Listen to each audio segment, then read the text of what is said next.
Hello there, and welcome to the Sleepy Science Channel. Tonight we'll be exploring something precious, something ancient, something that has captivated humanity for thousands of years: gold.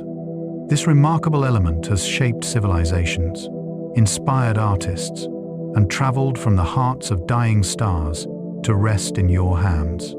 It is both rare and eternal, both soft and incorruptible.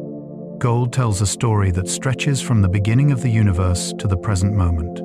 If you enjoy these quiet explorations, I invite you to like and subscribe, or share a simple thought down in the comments. It helps others find their way here too, one sleepy soul at a time. But for now, all you need to do is rest, settle in, and allow the calm of gold's timeless story to carry you. Let's begin. The cosmic origins of gold was born in the deaths of stars. Every atom of gold on Earth, in jewelry, in vaults, in ancient treasures, was created billions of years ago in one of the most violent events in the universe. Gold cannot form in ordinary stars like our Sun. It requires something far more extreme. When massive stars reach the end of their lives and collapse, they explode as supernovae, unleashing temperatures and pressures so intense that heavy elements like gold can finally be forged. But recent discoveries suggest that even supernovae may not be enough. Some gold may come from an even rarer event: the collision of neutron stars. When two of these incredibly dense stellar remnants spiral together and merge, they create a kilonova, a burst of energy that lights up the cosmos and scatters gold and other precious metals into space. These collisions happen perhaps once every 100,000 years in a galaxy like ours. So when you hold a piece of gold, you are holding stardust. You are touching material that was created in the final moments of a dying star, compressed under unimaginable force, then scattered across space to eventually gather into clouds that would one day form our solar system. Gold is older than Earth itself, a relic from the violent youth of the universe. The gold in Earth's crust came from space. When our planet first formed 4.6 billion years ago from a swirling disk of dust and gas, gold was already present in that primordial material. But most of the gold that was incorporated into the early Earth sank deep toward the core during a period called the Iron Catastrophe. The planet was molten then, and heavy elements like gold and platinum descended through the liquid rock, pulled by gravity toward the center. The gold we can access today, the gold in mines and rivers, arrived later. During a period called the Late Heavy Bombardment, roughly 4 billion years ago, countless asteroids and comets struck the young Earth. These impacts delivered fresh supplies of gold and other precious metals to the surface, replenishing what had been lost to the depths. Without this cosmic delivery, gold would be virtually impossible to mine. We owe our gold to ancient collisions with wandering space rocks.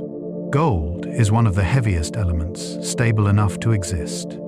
On the periodic table, gold sits at atomic number 79, meaning each atom contains 79 protons in its nucleus. This makes it remarkably heavy for a stable element.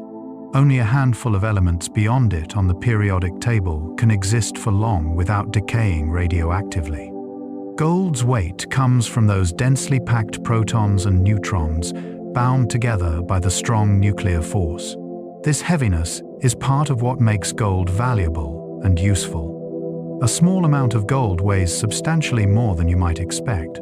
A cubic foot of gold weighs more than half a ton. This density made it easy for ancient peoples to recognize and collect, as gold would settle to the bottom of streams and rivers, concentrated by the flow of water over centuries.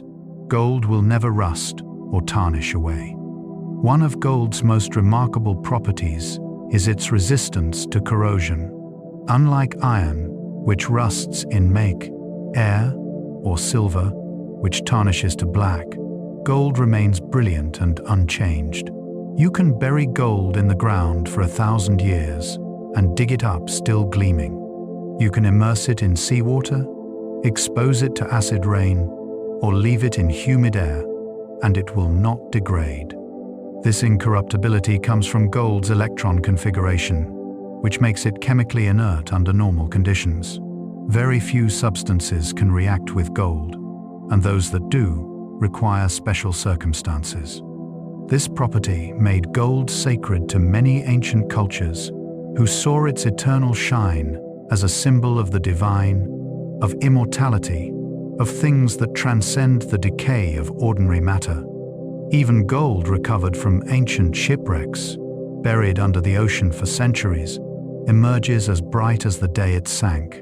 Coins from Roman times still shine with the same luster they had 2,000 years ago. Gold's resistance to time is nearly absolute. Gold in ancient civilizations. The oldest gold artifacts date back over 6,000 years. Humanity's relationship with gold stretches far into prehistory.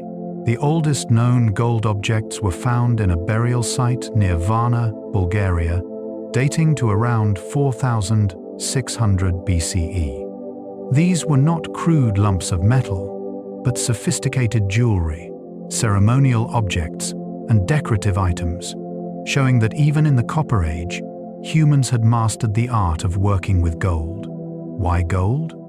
Of all the elements in nature, gold stands out. It is one of the few metals that appears in its pure, metallic form in nature. You can find gold nuggets in streams, gleaming against darker stones. It requires no smelting or complex processing to recognize its beauty, and once shaped, it retains that beauty forever. For ancient peoples, gold must have seemed magical, a substance that combined beauty, rarity, and permanence. These early goldsmiths developed techniques that would persist for millennia: hammering, annealing, casting, and alloying. They understood that gold could be worked cold or heated, that it could be shaped into intricate forms, and that it could be combined with other metals to change its color and strength. The foundations of all later goldworking were established in these earliest days. Ancient Egyptians called gold the flesh of the gods. To the ancient Egyptians, gold was more than a precious metal. It was divine. The pharaohs were believed to have golden flesh, and the gods themselves were said to be made of gold and silver. The sun god Ra was particularly associated with gold, his radiant light reflected in the metal's warm glow. Egyptian artisans became masters of goldworking, creating objects of breathtaking beauty and complexity. The death mask of Tutankhamun, discovered in 1922, remains one of the most iconic gold artifacts ever found. Made of over 22 pounds of gold, inlaid with lapis lazuli, turquoise, and colored glass, it shows the extraordinary skill of Egyptian craftsmen working more than 3,300 years ago. The Egyptians had access to significant gold deposits in Nubia, to the south, and they exploited these mines extensively. Workers would crush gold-bearing quartz and wash it to separate the precious metal, a technique called panning that is still used today. Gold filled the tombs of pharaohs, covered temple walls, and adorned statues of the gods. To enter an Egyptian temple must have been to step into a world where everything sacred gleamed with golden light. Gold funerary masks preserved the faces of the dead for eternity. The practice of creating gold funerary masks was not unique to Egypt, but the Egyptians perfected it. These masks served multiple purposes. They protected the face of the deceased, they preserved their likeness for the afterlife, and they identified the dead person with the divine. To be buried with a gold mask was to be transformed into something eternal, something beyond the reach of decay. The process of creating these masks was laborious. Artisans would hammer gold sheets over a wooden form, gradually shaping the metal to capture the features of the deceased. Details would be chased into the surface, and precious stones would be inlaid for eyes. The result was not just a covering, but a transformation. The dead person's mortal features were replaced with an incorruptible golden face that would endure as long as the gold itself. These masks have survived when almost everything else has perished. Cloth has rotted, wood has crumbled, even stone has eroded, but the gold remains, still capturing the faces of people who lived and died millennia ago. In museum displays, they seem almost alive, their eyes staring out across the centuries, proof that gold can indeed confer a kind of immortality. King Midas and the golden touch entered mythology. The story of King Midas is one of the most enduring tales about gold in Western culture. According to Greek mythology, Midas was a king of Phrygia who was granted a wish by the god Dionysus. Midas wished that everything he touched would turn to gold. His wish was granted, and at first he was delighted, turning stones and branches into the precious metal. But the gift quickly became a curse. When Midas tried to eat, his food turned to gold. When he tried to drink, the wine became liquid gold in his mouth. When he embraced his beloved daughter, she too was transformed into a golden statue. Midas begged Dionysus to take back the gift, and the god, taking pity on him, told him to wash in the river Pactolus. The golden touch left him, flowing into the river, which became rich with gold. The tale is a parable about greed and the danger of desiring wealth above all else, but it also speaks to something deeper, our complicated relationship with gold. We are attracted to it, mesmerized by it, but pursuing it too single-mindedly can lead to destruction. The story has resonated for more than 2,000 years because it captures a fundamental truth about human nature and the seductive power of gold. The river Pactolus really did contain gold. Interestingly, the myth of Midas may have basis in historical fact. The ancient kingdom of Lydia, located in what is now Turkey, was situated near the Pactolus River, which was indeed rich in gold. Lydian craftsmen collected gold dust from the river using sheepskins, laying them in the water to trap particles of gold in the wool. This may be the origin of another famous myth, the golden fleece, sought by Jason and the Argonauts. Lydia became fabulously wealthy from this gold, and it was there, around 600 BCE, that the first true coins were minted. Before this, trade had been conducted through barter or through the exchange of measured amounts of precious metals. Lydian coins, stamped with official marks guaranteeing their weight and purity, revolutionized commerce. They made trade easier, more reliable, and more efficient. King Croesus of Lydia became so wealthy that his name became a byword for riches. As rich as Croesus was a phrase that persisted for centuries. The present, Lydians' innovation of coinage spread throughout the ancient world, and gold coins became a standard medium of exchange, from Greece to India. The golden sands of the Pactolus River had helped birth the modern economy. The properties of gold. Gold is the most malleable metal known. Of all the elements, gold can be hammered into thinner sheets than any other. A single ounce of gold can be beaten into a sheet covering 300 square feet, thin enough to be translucent. At this thickness, called gold leaf, the metal is only a few hundred atoms thick. Light can pass through it, appearing greenish-blue on the other side. This malleability has made gold precious to artisans throughout history.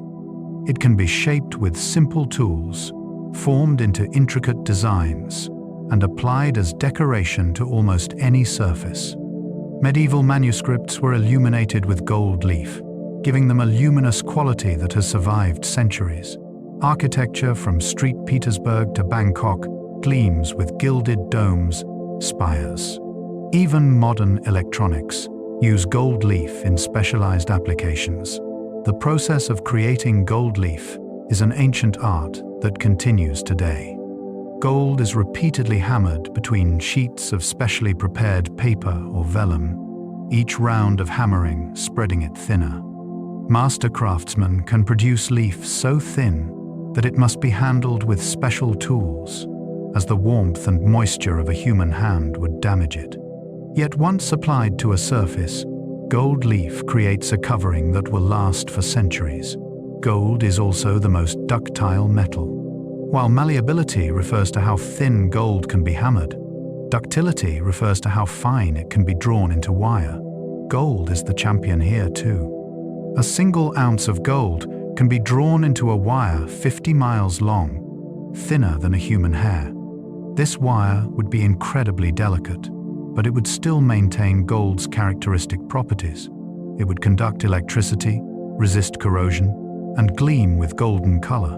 This ductility has practical applications in modern technology.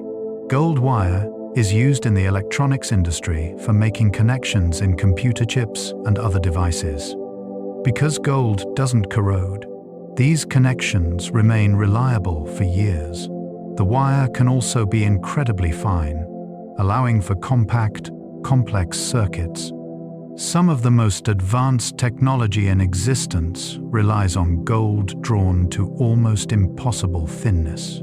Ancient goldsmiths understood this property too, creating chains and filigree of remarkable delicacy.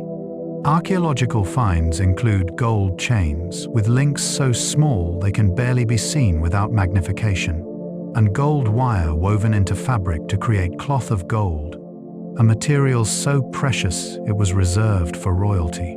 Pure gold is too soft for most jewelry. In its pure state, gold is remarkably soft.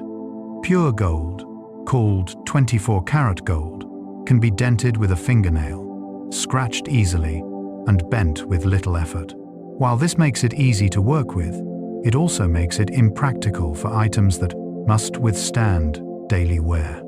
A ring made of pure gold would quickly become misshapen and scratched.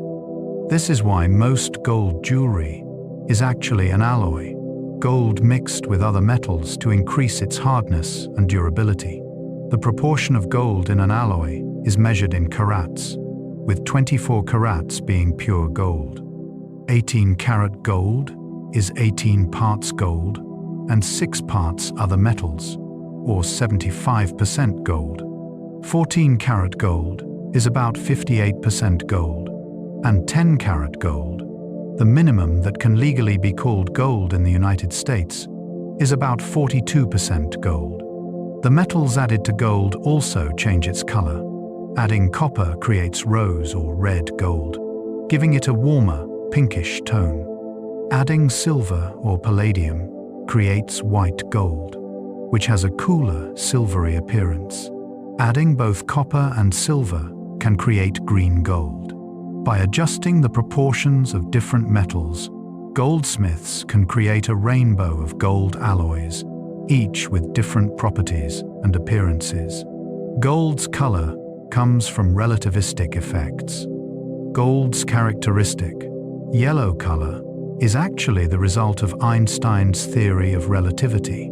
This seems remarkable, that a theory about space, time, and gravity would affect the color of a metal, but it's true. Gold's electrons orbit so fast that they approach the speed of light, and at these speeds, relativistic effects become important.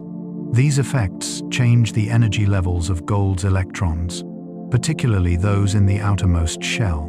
When light strikes gold, these electrons absorb blue and violet wavelengths and reflect yellow and red. This selective absorption is a direct consequence of relativity. If relativity didn't exist, gold would be silvery like most other metals. Silver, gold's chemical cousin on the periodic table, is indeed silvery because its electrons move more slowly and relativistic effects are negligible. But gold's heavier atoms mean faster moving electrons. and that extra speed crosses the threshold where Einstein's equations matter. So every time you see gold's warm yellow glow, you're seeing a visible manifestation of one of the most profound theories in physics. Gold conducts electricity almost as well as copper. While silver and copper are better electrical conductors than gold, gold is still an excellent conductor, better than aluminum or most other common metals. More importantly, gold doesn't corrode or tarnish, which means gold-plated electrical connections remain reliable over time. This combination of good conductivity and perfect reliability makes gold invaluable in electronics. High-end audio cables are often gold-plated at the connection points to ensure clear signal transmission. Computer components use gold in critical connections.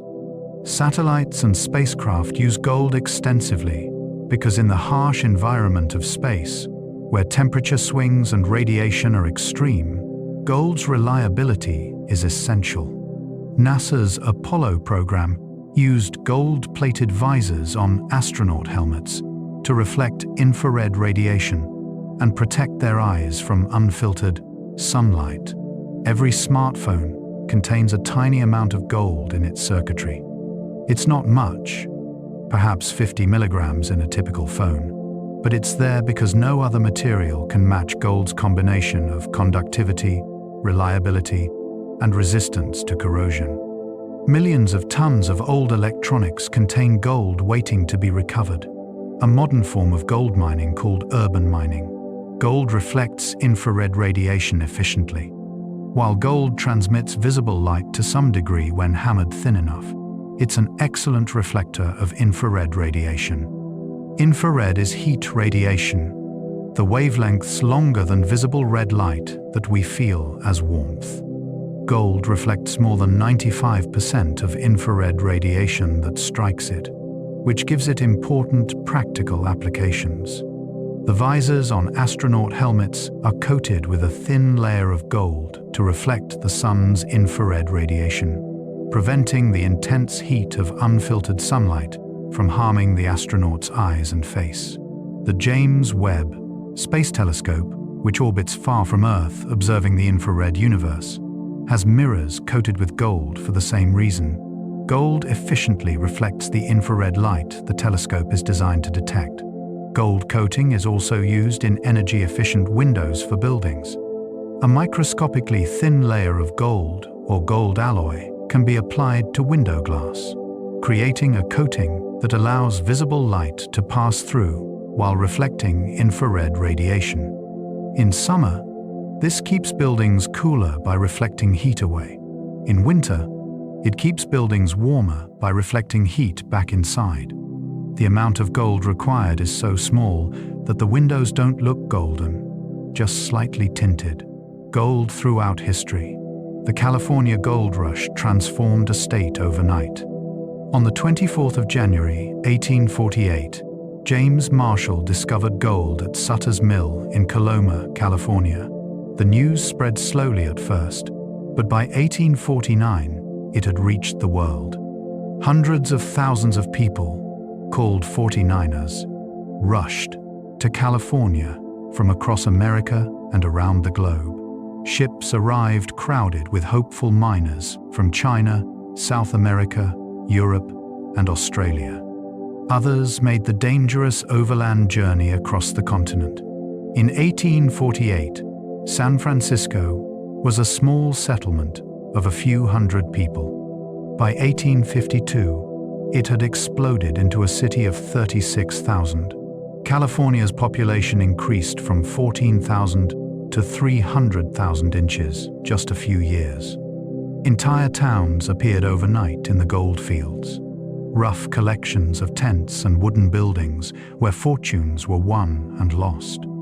Most miners found little gold, but the merchants who supplied them, like Levi Strauss, who sold sturdy canvas pants, became wealthy. The gold rush had profound effects beyond California. It accelerated American expansion westward, contributed to California's rapid path to statehood in 1850, and brought people from diverse backgrounds together, creating California's multicultural character. The environmental impact was severe, as hydraulic mining blasted away hillsides and filled rivers with sediment. The gold rush also had tragic consequences for Native American peoples, whose lands were overrun and who suffered violence and disease. Gold rushes happened around the world. California was not unique. Throughout the 19th century, gold discoveries sparked rushes on nearly every continent. Gold was found in Australia in 1851, triggering a rush that tripled the country's population in a decade. The Witwatersrand Gold Rush in South Africa, beginning in 1886, led to the founding of Johannesburg and made South Africa the world's leading gold producer, a position it held for over a century. In 1896, gold was discovered in Canada's Yukon Territory, triggering the Klondike Gold Rush. Thousands made the treacherous journey north, many hiking over the Chilkoot Pass, a brutal climb where stampeders had to carry their supplies up an icy staircase cut into the mountain. Most arrived too late. The best claims were already staked. Rush opened the far north to settlement and inspired Jack London's famous novels. These rushes shared common patterns: discovery, rush, boom, and eventual decline. They attracted fortune seekers, criminals, entrepreneurs, and families hoping for a fresh start. They built cities and destroyed landscapes. They created millionaires and left thousands disappointed. And they spread gold fever, the irrational hope that glittering wealth lay just beneath the surface, waiting to be claimed. The largest gold nugget weighed over 170 pounds. The largest gold nugget ever found was the Welcome Stranger, discovered in Australia in 1869 by two prospectors, John Deason and Richard Oates. The nugget weighed 2,316 troy ounces, or about 173 pounds. It was found just 2 inches below the surface, exposed by a horse-drawn cart that had worn a rut in the ground. The Welcome Stranger was so large that it had to be broken into pieces to fit on the scales to be weighed. It was eventually melted down, so we have no photograph of it, only descriptions and measurements. At the time, it was worth about 10,000 pounds. Today, its gold content alone would be worth millions, but as a historical artifact, it would be priceless. Other enormous nuggets have been found over the years. The Hand of Faith, found in Australia in 1980 using a metal detector, weighs 875 ounces and still exists today. The Golden Eagle, found in California, weighed 630 ounces. These giant nuggets are incredibly rare, formed over millions of years as gold slowly dissolved and recrystallized in hot, mineral-rich water deep underground. Eventually, erosion exposes them, and they wait in the earth for a lucky prospector. Fort Knox stores over 147 million ounces of gold. The United States Bullion Depository at Fort Knox, Kentucky, is one of the most secure buildings in the world and one of the most famous gold storage facilities. Built in 1936, it houses a significant portion of America's gold reserves. The exact amount fluctuates, but it's estimated to contain over 147 million troy ounces of gold, worth hundreds of billions of dollars. The facility is surrounded by fences, protected by armed guards, and built with walls of concrete and steel. The vault door weighs 20 tons and is designed to resist torches, drills, and explosives. No single person knows the complete combination. Several people must dial in separate combinations to open it. The gold inside is stored as standard bars, each weighing about 400 troy ounces, stacked on wooden pallets. Despite its fame, Fort Knox is not the largest gold depository. The Federal Reserve Bank of New York, located deep underground in Manhattan, stores even more gold, about 497,000 gold bars, though most of this belongs to foreign nations and international organizations who store their reserves there. Other countries have their own gold reserves stored in secure vaults. Germany, Italy, France, China, and Russia all maintain significant gold holdings. Largest gold coin weighs 1 ton. In 2011, the Perth Mint in Australia created the largest, heaviest gold coin ever made. The coin is 31 inches in diameter, about 5 inches thick, and weighs 1 ton, or about 32,150 troy ounces. It is made of 99.99% pure gold and features a kangaroo on one side and Queen Elizabeth II on the other. Despite being called a coin, it's really a giant medallion and legal tender, with a face value of 1 million Australian dollars. Its actual value in gold, however, is many times higher, over $50 million at current gold prices. The coin took more than a year to design and manufacture, requiring specially built equipment to cast and shape the massive amount of gold. This enormous coin is not alone. Several countries have produced giant gold coins as showcases of minting skill and national pride. Canada created a 100-kilogram gold coin. Austria produced a 1,000-ounce coin. These coins rarely circulate. Instead, they're display pieces, museum exhibits, or ways for wealthy collectors to hold gold in an unusual form. They represent the ultimate expression of coinage, taking the humble concept of a coin to its most extreme. Gold in nature, gold forms in veins deep underground. Most gold in the Earth's crust is found in veins, narrow zones where gold and quartz filled cracks in the rock. These veins form through a process that takes millions of years. Deep underground, hot, mineral-rich water flows through cracks in the bedrock. This hydrothermal fluid carries dissolved gold, leached from the surrounding rock by the hot, slightly acidic water. As the fluid rises toward the surface, it cools and the pressure decreases. These changes cause the dissolved minerals to precipitate out of solution, crystallizing along the walls of the crack. Over countless cycles of fluid flow, gold gradually accumulates, along with quartz and other minerals. The result is a vein of white quartz shot through with gold, sometimes visible as threads or nuggets, sometimes as tiny invisible particles. Mining these veins requires following them deep underground, excavating the gold-bearing rock and bringing it to the surface for processing. The richest veins, called bonanzas, can contain ounces of gold per ton of rock. Poorer veins might contain only a few grams per ton, but modern industrial mining can still profit from such low grades by processing vast amounts of rock. Gold can be found in rivers and streams. Erosion eventually brings gold to the surface. As mountains rise and weather, rain and frost break down the rock, gold veins are exposed and broken apart. Because gold is so heavy and indestructible, it doesn't dissolve or break down like most minerals.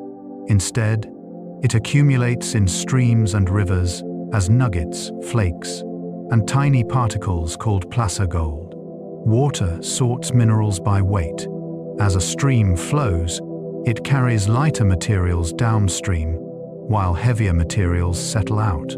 Gold, being very heavy, settles quickly, accumulating in cracks in bedrock, behind boulders, and on the inside bends of rivers where the current slows. Over time, these places can become quite rich, with gold concentrated by the patient sorting action of water. Placer mining is the oldest form of gold mining, and the simplest.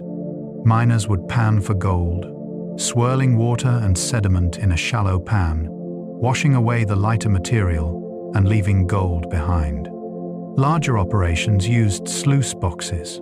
long troughs with riffles on the bottom to catch gold as water and gravel flowed through. The California and Klondike gold rushes were largely placer rushes, with thousands of miners working streams and rivers with simple tools. Gold can be found in seawater. The oceans contain dissolved gold, washed into them by rivers over millions of years. The concentration is incredibly low, about 13 billionths of a gram per liter. But given the vast volume of the world's oceans, the total amount is substantial, perhaps 20 million tons of gold, dissolved in seawater. This has tempted people to try to extract it. In the early 20th century, a German chemist named Fritz Haber, who had already won a Nobel Prize for his work on ammonia synthesis, attempted to extract gold from seawater to help pay Germany's World War I reparations.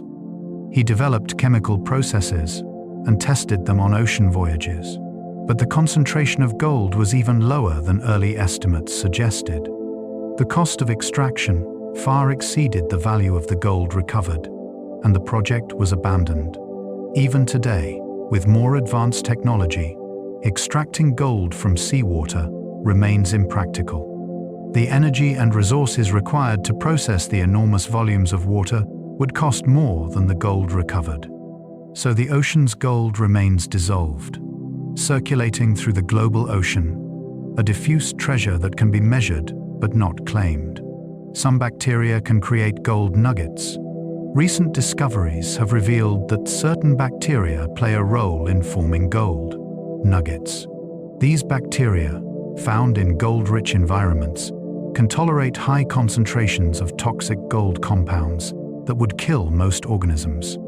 As a defensive mechanism, they convert dissolved toxic gold into tiny particles of pure metallic gold, which are much less harmful. Over time, these microscopic gold particles can accumulate and grow into larger nuggets. Researchers have found bacteria with tiny gold particles inside and around them, and evidence suggests that some placer gold nuggets, especially the small, rounded ones, may have been partially formed by bacterial action. This discovery has opened a new field of research called biogeochemistry, studying how life interacts with and transforms minerals. These bacteria essentially mine gold from their environment, precipitating it out of solution. Understanding this process could lead to new, more environmentally friendly methods of gold extraction, using biological processes instead of harsh chemicals. It's a reminder that life and geology are intimately connected, that even the formation of something as seemingly geological as a gold nugget can involve living organisms. Gold has been found on all 7 continents. Gold is not concentrated in one part of the world. It's widely distributed across the globe. Every continent has gold deposits, from the ancient mines of Africa to the places of South America, from the deep mines of North America to the gold fields of Australia. Even Antarctica, hidden under its ice sheet, has gold, though international treaties prohibit mining there. This wide distribution reflects gold's cosmic origins.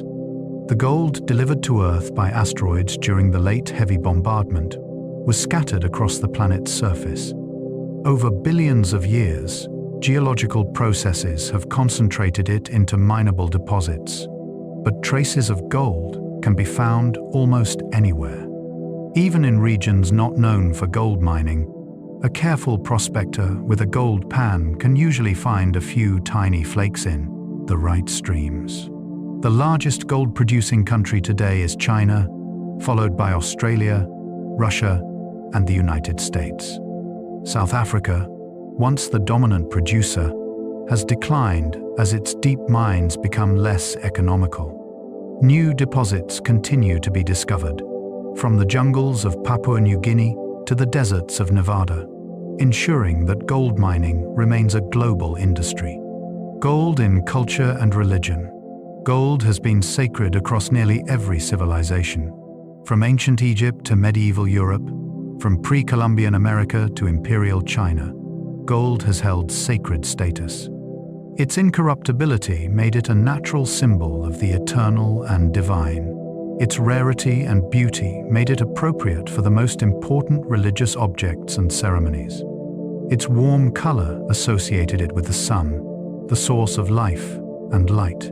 Hindu temples are adorned with gold, used to honor the gods. The Golden Temple in Amritsar, India, is covered with hundreds of kilograms of gold leaf, creating a shimmering structure that appears to float on the surrounding sacred pool. Buddhist statues are often gilded, the gold representing the purity and enlightenment of the Buddha. In Christianity, gold has adorned churches, illuminated manuscripts, and sacred vessels for 2 millennia. The Ark of the Covenant, described in the Hebrew Bible, was overlaid with pure gold and topped with golden cherubim. The Temple of Jerusalem contained gold furnishings and decorations. Islamic art, which avoids depicting living figures, has used gold extensively in calligraphy and geometric patterns, creating works of breathtaking beauty where gold and faith intertwine. Olympic gold medals contain only about 6 grams of gold. Despite their name, Olympic gold medals are not solid gold. They haven't been since the 1912 Stockholm Olympics. Today's gold medals are mostly silver, at least 92.5% silver, with a plating of at least 6 grams of pure gold on the outside. This gold plating must be at least 6 millimeters thick, creating the distinctive golden appearance. The rest of the medal, about 500 grams total weight, is silver. A solid gold medal would be extremely expensive, worth tens of thousands of dollars just for the gold content. The last solid gold medals were awarded in 1912. Since then, cost considerations have led to the silver and gold plating standard we know today. Despite containing relatively little gold, Olympic gold medals remain among the most coveted prizes in sport. Their value lies not in the material, but in what they represent: the pinnacle of athletic achievement, the culmination of years of dedication and sacrifice, the recognition of being the best in the world. Athletes don't treasure them because they're gold. The gold simply symbolizes their golden achievement. Gold leaf has adorned artworks for thousands of years. From ancient Egyptian papyrus scrolls to medieval European manuscripts, from Byzantine icons to Renaissance paintings, gold leaf has added a luminous, otherworldly quality to art. The technique of applying gold leaf to artwork is called gilding, and it has been practiced for over 4,000 years. In religious art, gold backgrounds were common. Rather than painting a realistic sky or landscape, medieval and Byzantine artists would gild the background, creating a shimmering golden space that represented heaven or the divine realm. Figures painted against these gold backgrounds seemed to exist outside normal space, in a sacred dimension. The gold also caught and reflected candlelight in churches, making the images appear to glow from within. The process of gilding is painstaking. The surface must be perfectly smooth, often prepared with layers of gesso and clay. The gold leaf, incredibly thin and delicate, is laid down using a special brush or a gilder's tip and adhered with either water-based sizing or oil-based size. Once applied, it can be burnished with an agate stone to a brilliant shine or left matte. The result is a golden surface that has remained bright for centuries, unfaded and untarnished. The golden ratio appears throughout nature and art. The golden ratio, approximately 1.618, is a mathematical proportion that appears throughout nature, from the spiral of nautilus shells to the arrangement of seeds in a sunflower, from the branching of trees to the proportions of the human body. It's a ratio where the whole is to the larger part as the larger part is to the smaller part, creating a proportion that the human eye finds naturally pleasing. Ancient Greek architects used the golden ratio in designing temples, including the Parthenon. Renaissance artists like Leonardo da Vinci studied and incorporated it into their paintings. The golden ratio appears in the proportions of medieval cathedrals, in the compositions of classical music, and in modern design. Its connection to gold is purely linguistic, the word golden referring to something precious and ideal rather than to the metal itself. But the association has persisted. Mathematicians call it phi, and it has fascinating properties. It's the most irrational of numbers, meaning it's the hardest to approximate with simple fractions. It appears in the Fibonacci sequence, where each number is the sum of the previous two: 1, 1, 2, 3, 5, 8, 13, 21. As this sequence progresses, the ratio between consecutive numbers approaches the golden ratio. Nature uses this proportion in countless ways, and humans have found it beautiful for millennia. Modern gold mining and uses. Modern mines can process rock with barely detectable gold content. Gold mining has changed dramatically. In the California gold rush, miners sought nuggets and rich placer deposits. Today's industrial operations mine rock containing only a few grams of gold per ton, sometimes less than 1 gram. These deposits would be invisible to a 49er, but modern technology can profit from them. Large open-pit mines move millions of tons of rock each year. The rock is crushed to a fine powder, then treated with chemicals to extract the gold. The most common method uses cyanide solution, which dissolves gold from the powdered rock. The gold-bearing solution is then processed to recover pure gold. This method can economically extract gold from rock containing less than 1 part per million. These operations are vast. The Grasberg mine in Indonesia is one of the world's largest gold mines, a massive open pit carved into a mountain in Papua. Nevada's Carlin Trend contains dozens of mines extracting gold from barely visible concentrations in sedimentary rock. South Africa's Mponeng mine descends over 2 miles underground, where temperatures exceed 140 degrees Fahrenheit, and rock walls are hot to the touch. Miners work in air-conditioned chambers carved from the depths, following thin veins of gold through extraordinary heat and pressure. The environmental impact of modern gold mining is significant. Moving millions of tons of rock requires enormous energy.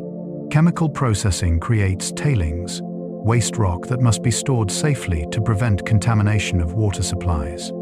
Responsible mining companies invest heavily in environmental protections, but the footprint of gold mining remains substantial.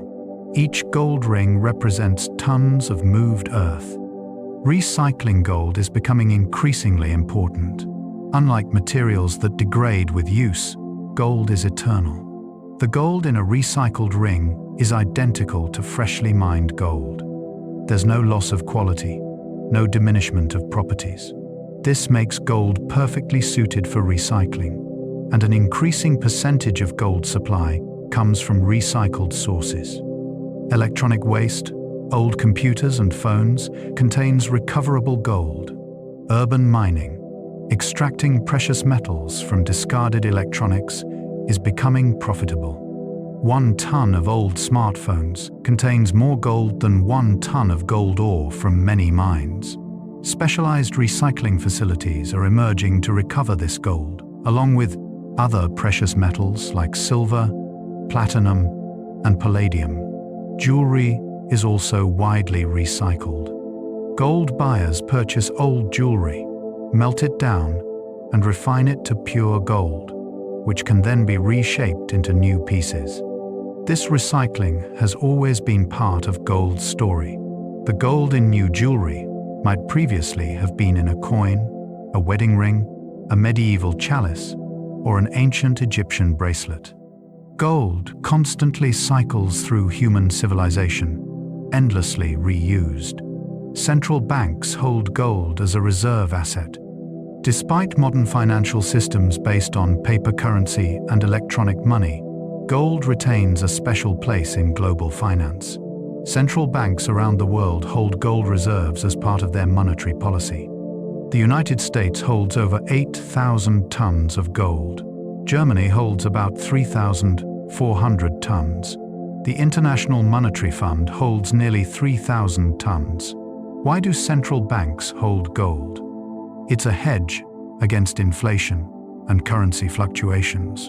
Unlike paper money, which can be printed in unlimited quantities, gold supply grows slowly and predictably.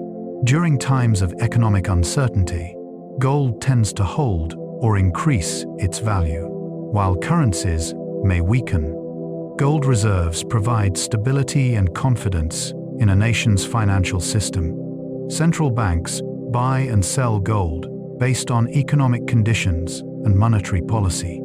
During stable times, they may sell gold to raise funds.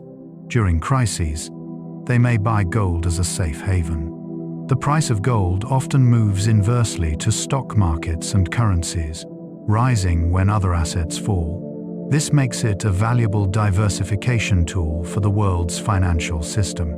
Gold is used in medicine and dentistry. Gold's unique properties make it valuable beyond decoration and industry. In medicine, gold compounds have been used to treat rheumatoid arthritis for nearly a century. While newer drugs have largely replaced gold therapy, it remains an option for some patients. Gold nanoparticles are being researched for cancer treatment, potentially delivering drugs directly to tumors or destroying cancer cells through targeted heating. In dentistry, gold has been used for thousands of years. Ancient Etruscans used gold wire to bind replacement teeth. Modern gold dental crowns and bridges are prized for their durability, biocompatibility, and longevity. Gold doesn't corrode in the mouth, doesn't react with saliva or food, and can be precisely shaped to fit. A gold crown can last for decades without deterioration. Gold's compatibility with the human body extends to other medical applications. Gold-plated implants and devices are used where corrosion resistance is critical. Thin gold wires connect pacemaker electrodes. Some surgical instruments are gold-plated to prevent corrosion. Gold leaf was historically used on pills and in elixirs, though its medical efficacy in those forms is questionable. Nevertheless, gold's role in modern medicine continues to expand as researchers discover new applications for this ancient metal. Gold plating protects and beautifies countless objects. Gold plating applies a thin layer of gold to another metal, combining the appearance and corrosion resistance of gold with the strength and lower cost of the base metal. The plating can be extremely thin, measured in microns, making it economical, while still providing the benefits of gold. Electroplating is the most common method, where an object is immersed in a solution containing gold ions and an electric current deposits gold onto the surface. The thickness can be precisely controlled, from flash plating that's barely a molecule thick to heavy plating that approaches the thickness of foil. The process can coat even complex shapes uniformly, reaching into crevices and covering all exposed surfaces. Gold plating is used on jewelry, where it allows affordable pieces to have a gold appearance. It's used on connectors and contacts in electronics to ensure reliable connections. It's used on decorative hardware, picture, frames, and architectural details. It's used on spacecraft components to reflect heat. It's even used on food, as edible gold leaf is occasionally applied to gourmet dishes and desserts as a luxury garnish. The world's gold supply fits in surprisingly little space. All the gold ever mined throughout human history, if gathered together and melted into a cube, would measure only about 70 feet on each side. That's a cube that would fit comfortably inside a large building. The total amount is estimated at about 200,000 tons, accumulated from thousands of years of mining. About half of this gold exists as jewelry, passed down through generations or sitting in jewelry boxes around the world. About 1/5 is held by central banks and governments as reserves. Investment gold, bars and coins held by individuals and institutions accounts for about 17%. The rest is in electronics, dentistry, and other industrial uses, or held by other entities. This relatively small amount makes gold's value clearer. Unlike iron, aluminum, or copper, which exist in abundant quantities, gold is genuinely rare. All the gold in existence would barely fill 3 Olympic swimming pools. This scarcity, combined with gold's unique properties and cultural significance, helps explain why this soft yellow metal has been precious throughout history. Gold in science and technology. Gold is used in the most advanced telescopes. The James Webb Space Telescope, launched in 2021, uses gold extensively. Its 18 mirror segments, totaling 21 feet across, are coated with a microscopically thin layer of gold, just 100 nanometers thick. Each mirror required about 1 gram of gold, approximately the weight of a golf ball's worth. These gold-coated mirrors reflect infrared light with exceptional efficiency, allowing the telescope to peer deeper into space and further back in time than ever before. Why gold? At the infrared wavelengths where Webb operates, gold's reflectivity is nearly perfect. More than 98% of infrared light that strikes the mirror bounces back. Other metals don't perform as well. The gold coating was applied through vacuum vapor deposition, where gold is vaporized and condenses onto the mirrors in an ultra-thin, perfectly uniform layer. The result is the most advanced telescope ever built, enabling discoveries about the early universe, the formation of galaxies, and the atmospheres of distant planets. Other space telescopes use gold too. The Hubble Space Telescope has gold-coated components. Mars rovers have gold-plated electronics to withstand temperature extremes. Gold has been traveling to space since the beginning of the space age, protecting instruments and enabling discoveries.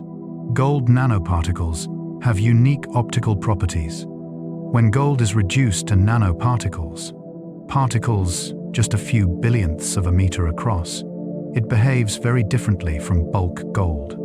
These nanoparticles can appear red, purple, or blue depending on their size and shape rather than gold's familiar yellow. This color change happens because the electrons in these tiny particles interact with light in unusual ways.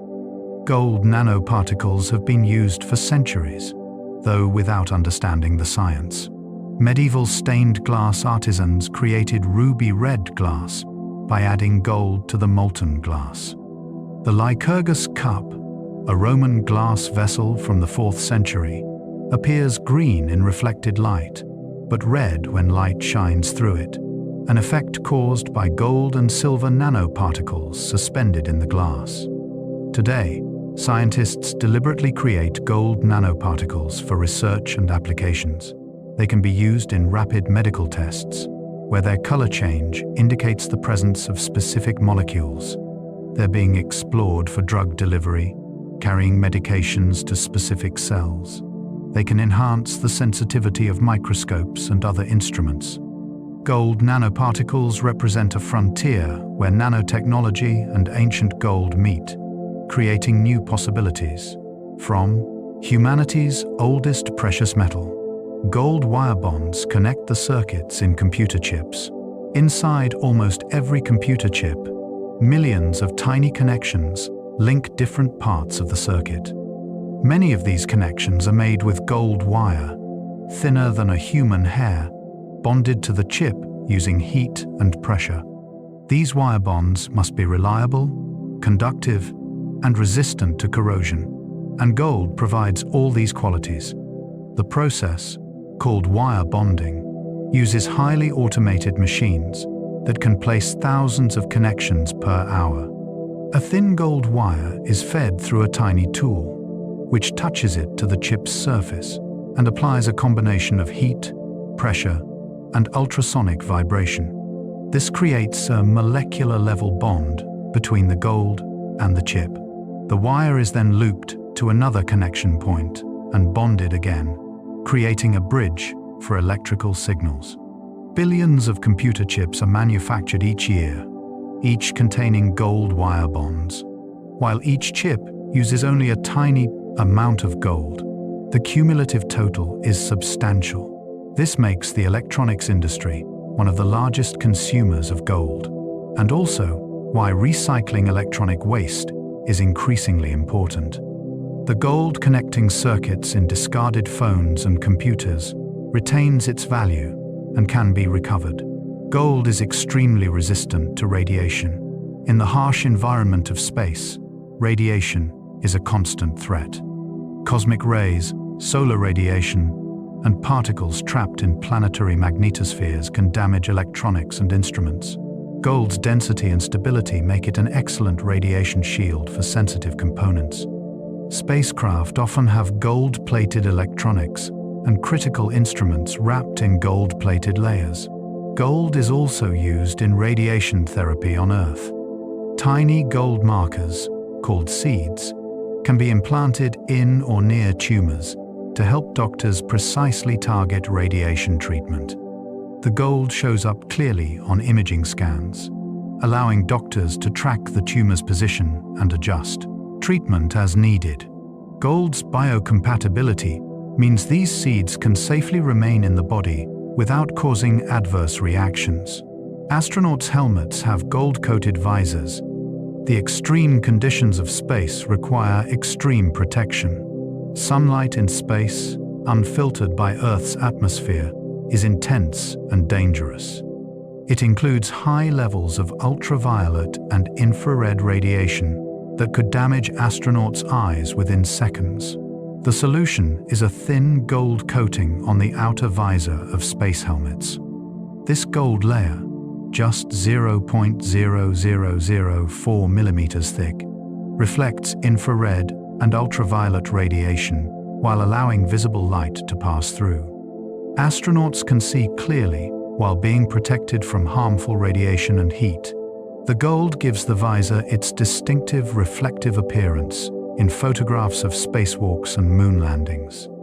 Every iconic image of an astronaut working in space shows that golden visor, a thin layer of precious metal, providing essential protection in the most hostile environment humans have ever explored. Gold leaf can be used in food. Edible gold is real gold, typically 22 to 24 carats in purity, but shaped into ultra-thin leaves that can be applied to food and drinks. Because gold is chemically inert, it passes through the digestive system unchanged, neither absorbed nor digested. It adds no flavor, but provides visual luxury to high-end culinary presentations.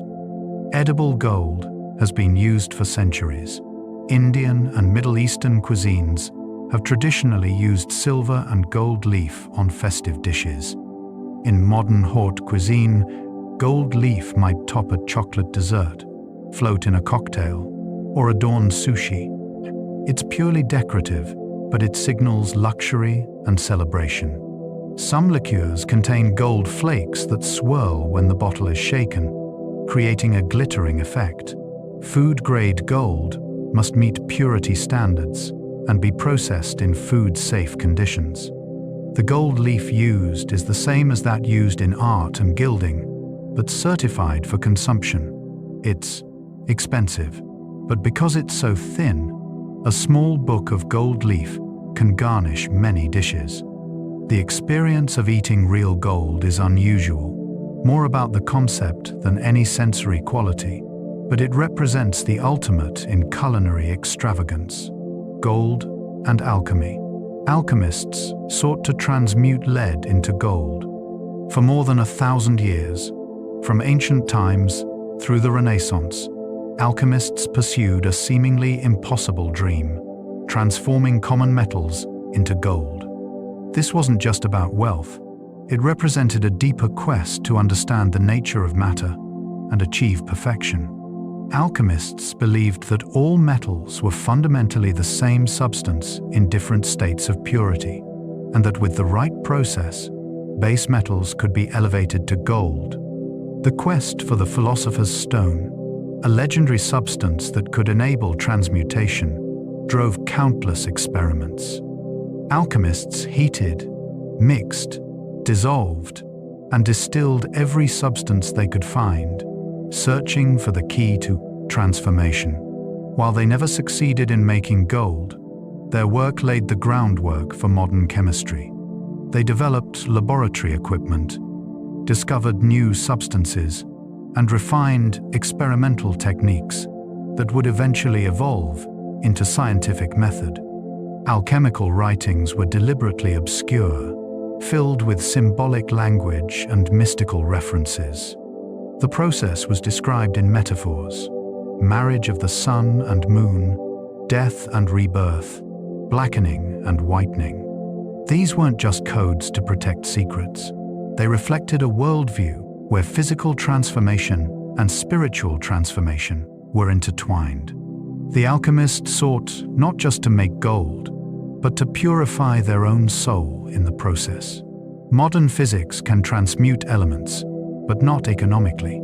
Ironically, alchemy is possible. In the 20th century, physicists discovered that elements can indeed be transformed into other elements through nuclear reactions.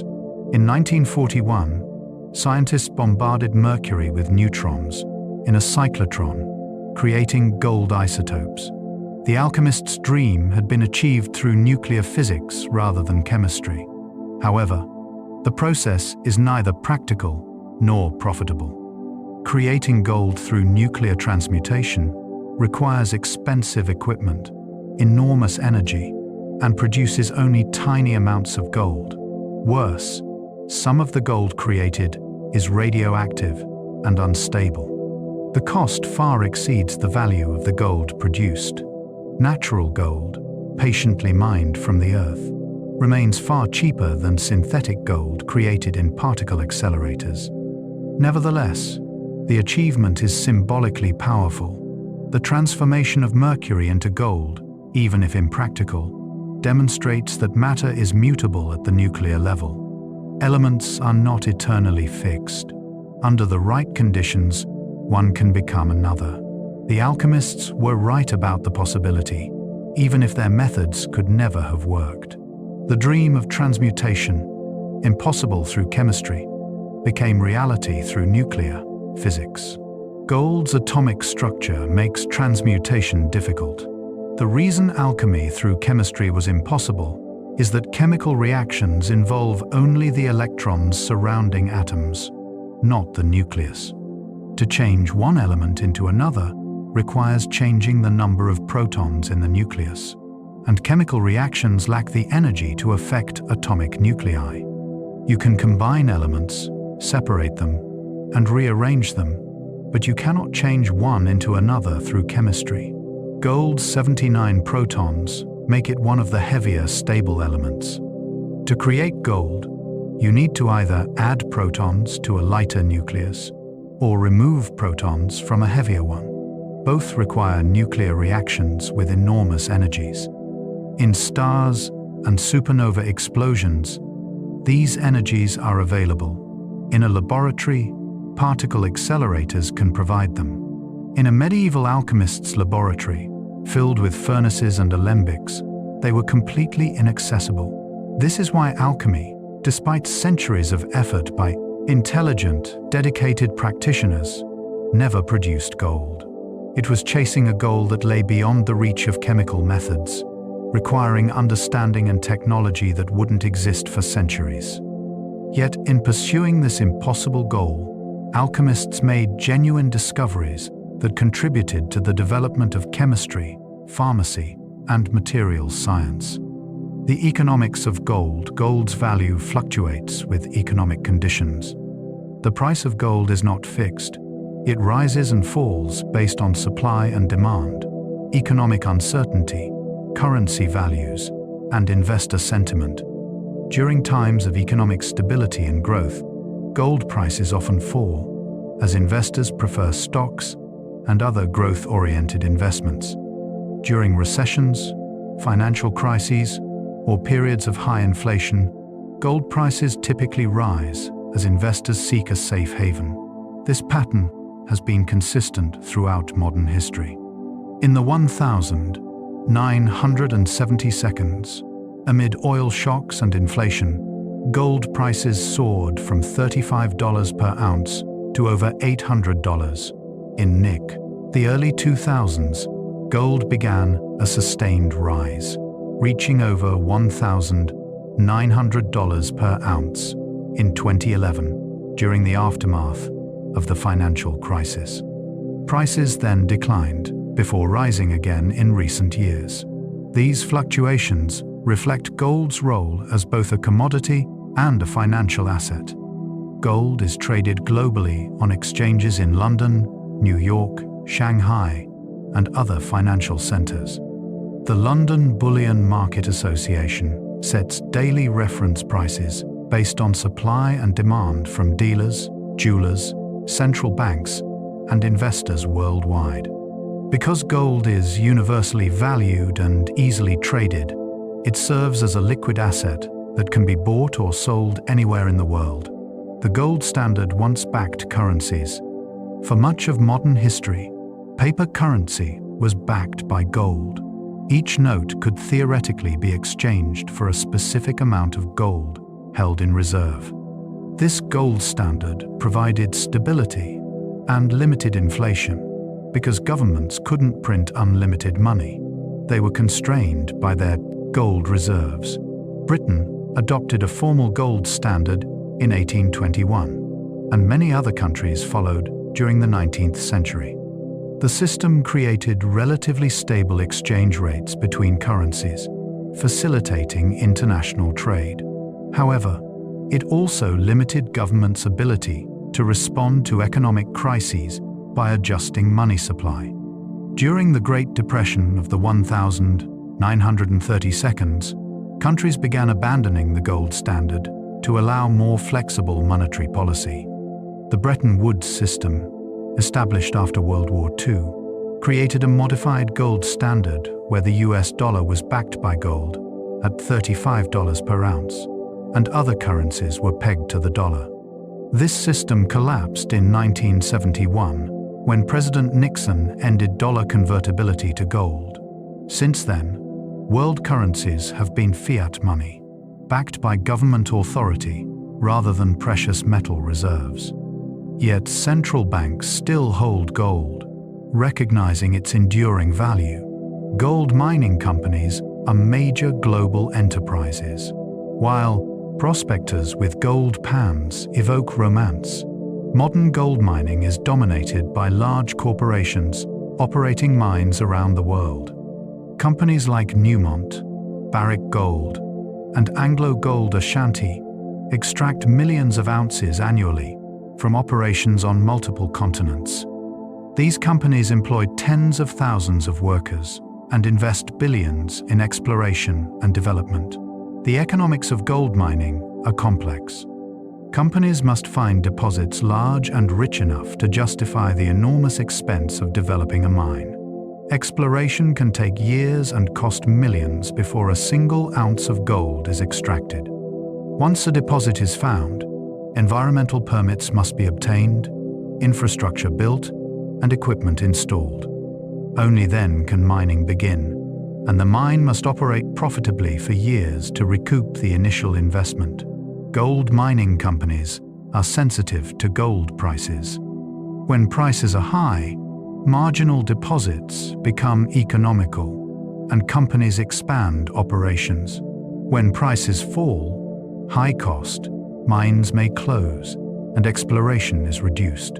The industry is cyclical, booming during gold price spikes and contracting during downturns. This cycle has repeated throughout mining history, from the bonanza days of the 19th century to the modern era of industrial mining. The jewelry industry consumes half the world's gold. Despite gold's many industrial and financial uses, jewelry remains the largest source of gold demand.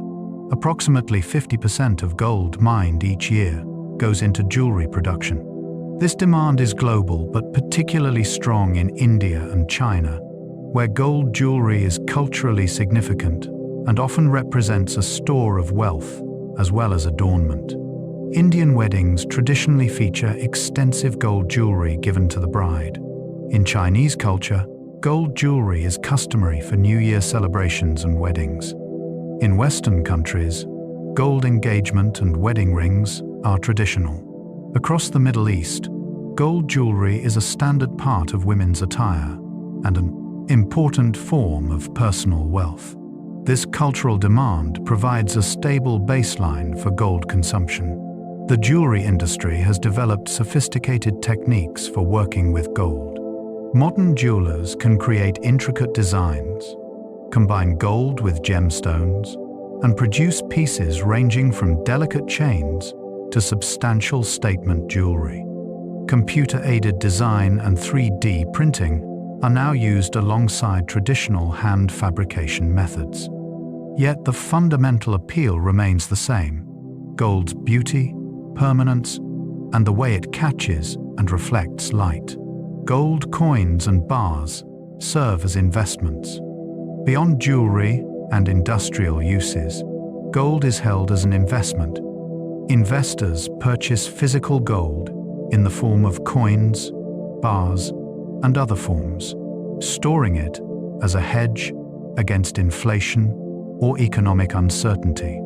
Gold doesn't pay dividends or interest, but it retains value over time and tends to move independently of stock markets.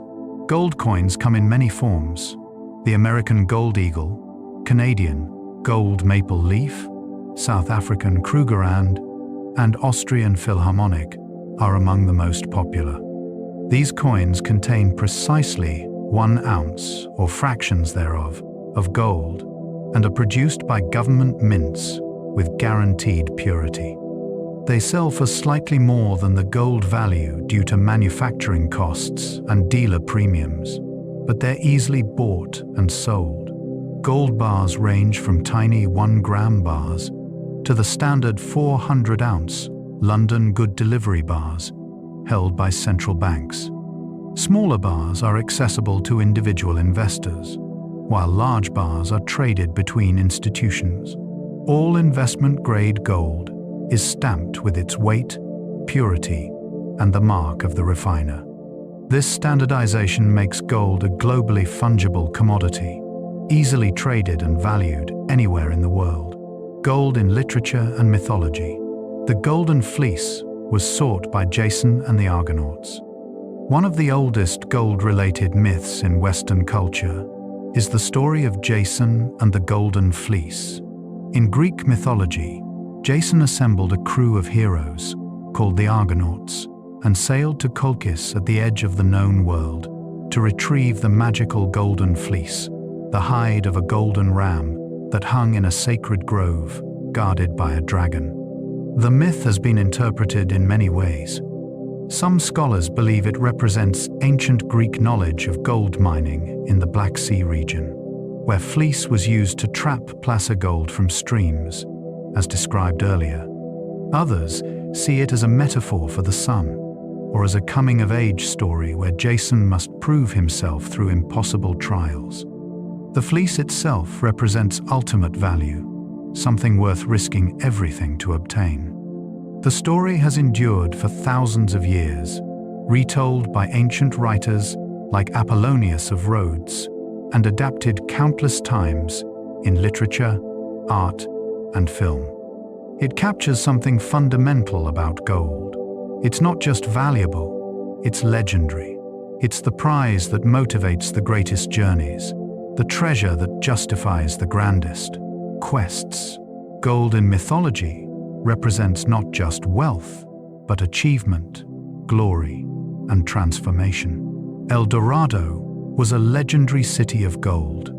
Spanish conquistadors in South America heard tales of El Dorado, a place where gold was so abundant it covered buildings and streets.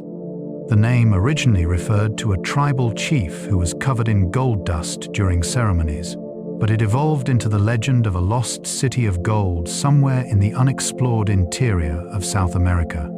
Expeditions searched for El Dorado for decades, pushing into the Amazon basin and across mountains, finding adventure and hardship, but never the fabled city. The legend persisted, partly because South American cultures did indeed have impressive goldwork. The Muisca people of Colombia did perform ceremonies involving gold. The Inca had temples with gold-covered walls. These real discoveries fueled hopes that even greater treasures remained hidden. El Dorado became a metaphor for an impossible dream, a goal that recedes as you approach. It represents the dangerous allure of gold, how the promise of wealth can drive people to extraordinary efforts and terrible suffering. Many died searching for El Dorado, and nothing close to the legend was ever found. Yet the name endures as a symbol of golden promise, of the place just over the horizon where unimaginable wealth awaits. Gold appears in fairy tales as transformation and reward. Fairy tales and folk stories around the world feature gold as a magical substance. In Rumpelstiltskin, straw is spun into gold. In Jack and the Beanstalk, the giant has a goose that lays golden eggs. In various tales, good characters are rewarded with gold, while the wicked are punished.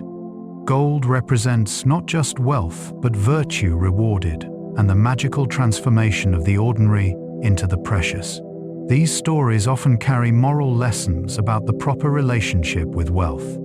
In the tale of the goose that laid golden eggs, the greedy owner kills the goose, trying to get all the gold at once, and ends up with nothing.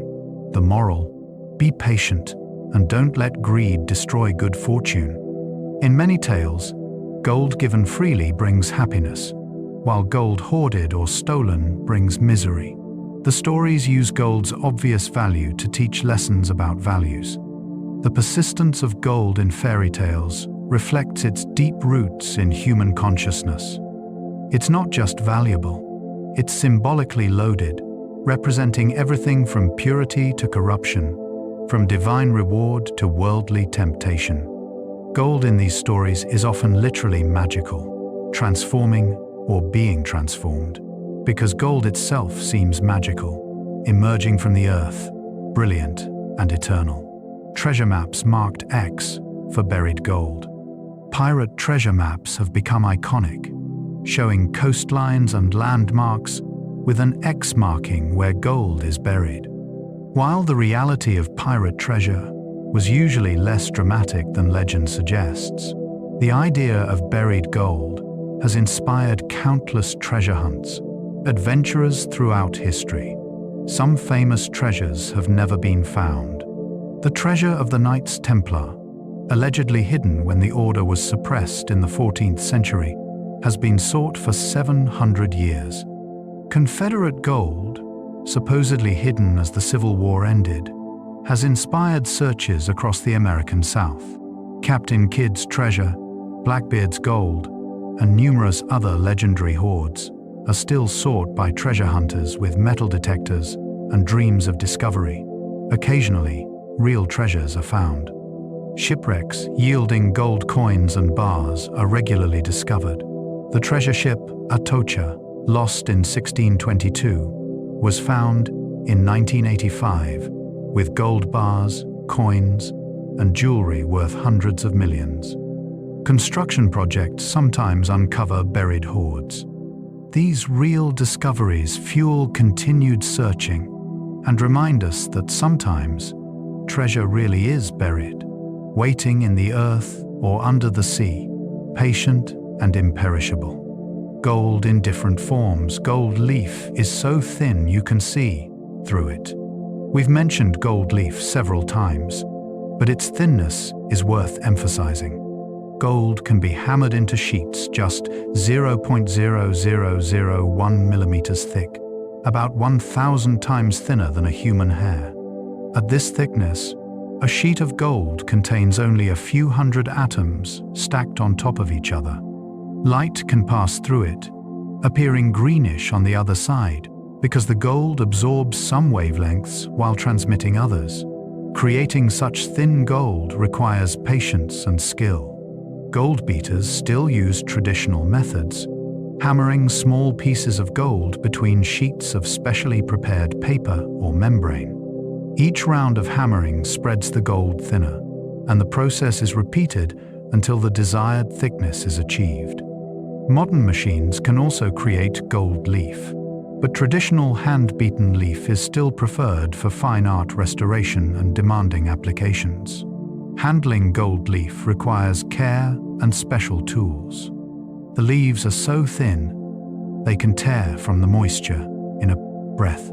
Gilders use a special brush called a gilder's tip to lift the leaf and work in calm conditions where air currents won't disturb the delicate sheets. Once applied to a properly prepared surface, however, gold leaf is remarkably durable, lasting centuries without fading or flaking.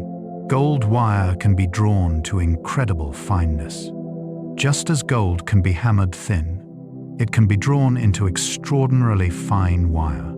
The process involves pulling gold through progressively smaller holes in metal plates, called draw plates.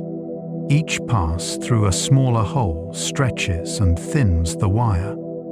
The gold is occasionally annealed, heated to relieve the stress introduced by drawing, then drawn again through even finer holes. Gold wire measuring just a few microns in diameter can be produced, thinner than a spider's silk. Such wire is delicate but retains gold's properties. It conducts electricity, resists corrosion, and maintains its golden color. This ultrafine wire is used in specialized electronics, in bonding microscopic connections, and in research applications where extremely fine metal filaments are needed.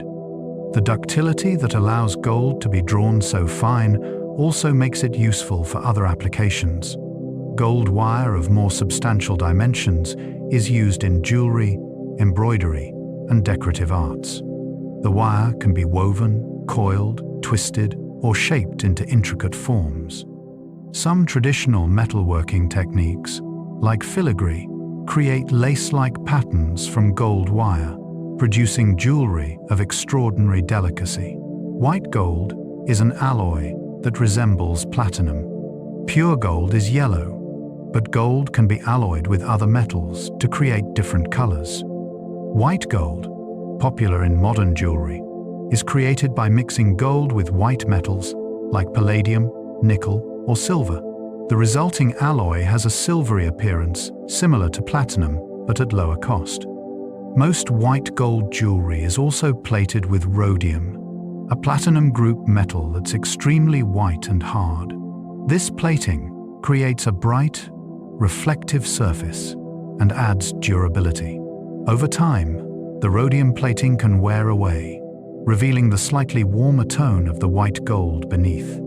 The jewelry can be replated to restore the original appearance. White gold became popular in the early 20th century as an alternative to platinum, which was in short supply during the World Wars. It offers the prestige and durability of gold, with an appearance that many find more modern and versatile than yellow gold. It's especially popular for engagement rings, where its white color shows off diamonds effectively. Rose gold contains copper for a pinkish hue. Rose gold, also called red or pink gold, achieves its distinctive color through copper content.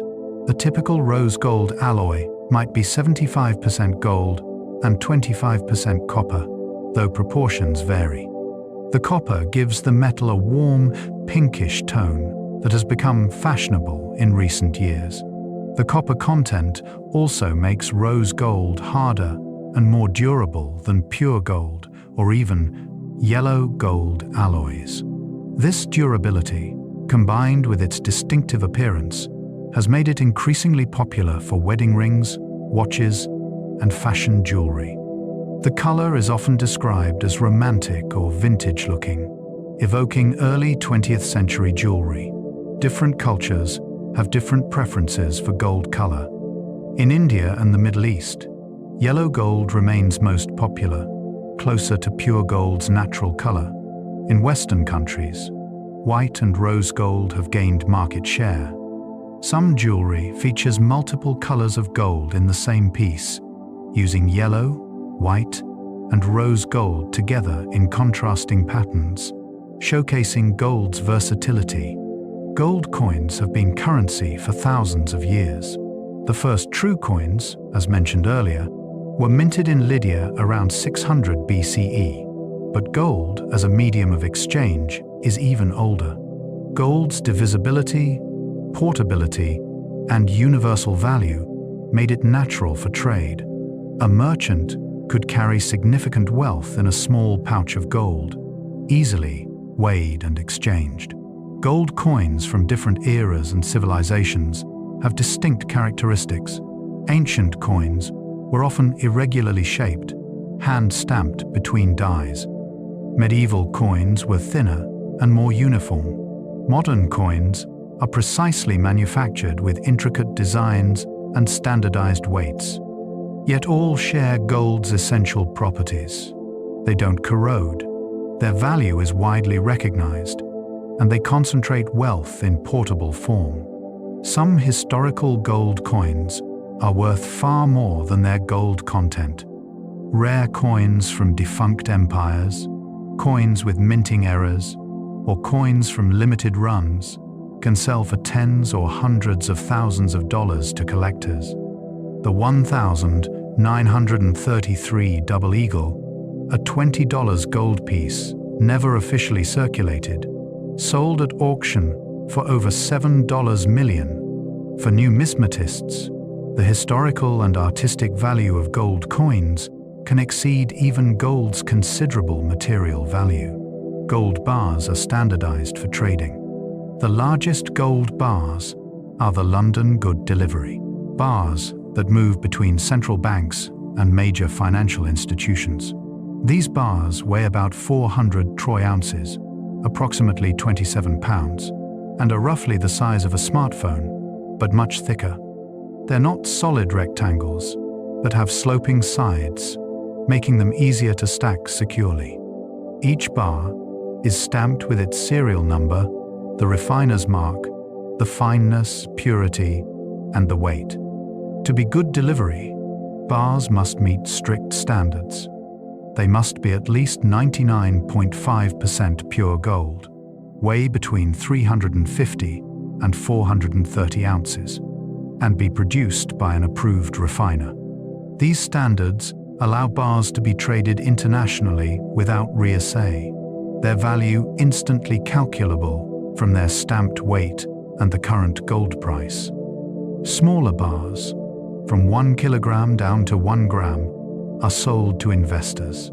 These bars serve as a way to hold physical gold in a form that's easier to store and transport than large bars. Some bars are even sold in protective packaging that allows them to be displayed and verified, without opening, maintaining their condition for eventual resale. Whether large or small, gold bars represent wealth in its most concentrated, portable form. Environmental and ethical considerations. Gold mining can have significant environmental impacts. Modern gold mining moves enormous amounts of earth. For every ounce of gold recovered, several tons of rock must be mined, crushed, and processed. Open pit mines create vast craters visible from space. Underground mines require pumping to keep tunnels dry, and abandonment can lead to acid mine drainage, where water flowing through old mines becomes contaminated with heavy metals. The chemical processing of gold ore also raises environmental concerns. Cyanide leaching, while effective, creates toxic waste that must be carefully managed. Tailings, ponds, where processed rock slurry is stored, can fail catastrophically if not properly engineered and maintained. Mercury, sometimes used in small-scale gold mining, is highly toxic and can contaminate water supplies and bioaccumulate in fish. Responsible mining companies invest in environmental protection, proper tailings, storage, water treatment, habitat restoration, and eventual mine closure and reclamation. The industry has improved significantly in recent decades, but the fundamental reality remains. Extracting gold from the earth inevitably leaves a mark. Each gold ring or bar represents not just monetary value, but environmental cost. Conflict gold has funded violence. Gold's value and portability have sometimes made it a currency of conflict. In certain regions, gold mining has been controlled by armed groups who use the proceeds to fund violence.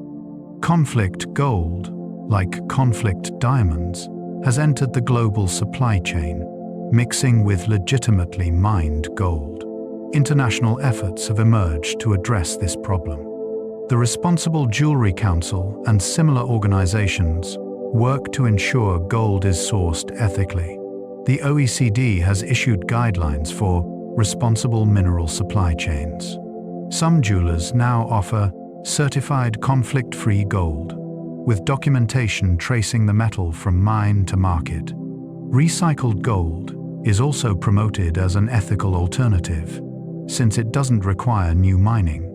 Consumers are increasingly aware and demanding transparency. Just as blood diamonds became unacceptable to many buyers, conflict gold is being rejected.